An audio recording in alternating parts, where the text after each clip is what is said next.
வணக்கம் நண்பர்களே. இன்னைக்கு நம்ம திருக்குறள் அதிகாரம் 1 கடவுள் வாழ்த்து தாங்க பார்க்க போறோம். அதுல குறள் எண் 3 தான் பார்க்க போறோம். அதற்கு முன்னால இந்த உலகத்துல எல்லாருக்கும் எல்லா மக்களுக்குமே ரொம்ப நாள் வாழணும் ஆசை. அதுக்கு என்னென்னலாம் பண்ணுவோம்? நம்ம உடற்பயிற்சி, முறையான சாப்பாடு, முறையான தூக்கம் இதெல்லாம் நம்ம செய்வோம். இதையும் தாண்டி ஒரு விஷயம் இருக்குங்க. அது இருந்தா மட்டும் தான் நம்ம இந்த உலகத்திலே வாழ முடியும். அது என்ன அப்படின்னு பார்த்தோம்னா, கடவுளோட அனுக்கிரகம். இது இல்லைன்னா கண்டிப்பா நம்ம உலகத்துல இருக்கிறது ரொம்ப கஷ்டம் தான்.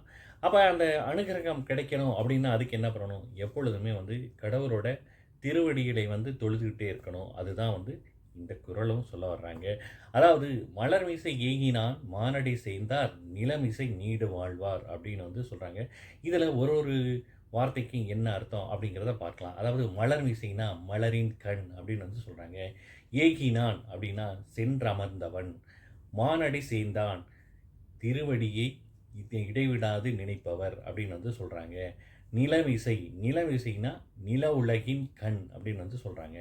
நீடு நெடிது வாழ்வார் நிலை பெற்றிருப்பவர் அப்படின்னு சொல்றாங்க.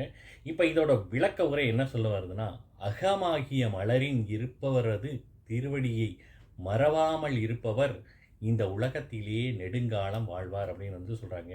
அதாவது இறைவனுடைய திருவடியை நினைத்து கொண்டே இருந்தா அவர் பேரும் புகழும் பெற்று இந்த உலகத்திலே நீண்ட காலம் வாழ்வார் அப்படின்னு ஐயா திருவள்ளுவர் அவர்கள் சொல்றாங்க.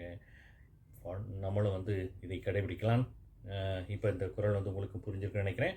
நாளை சந்திப்போமா?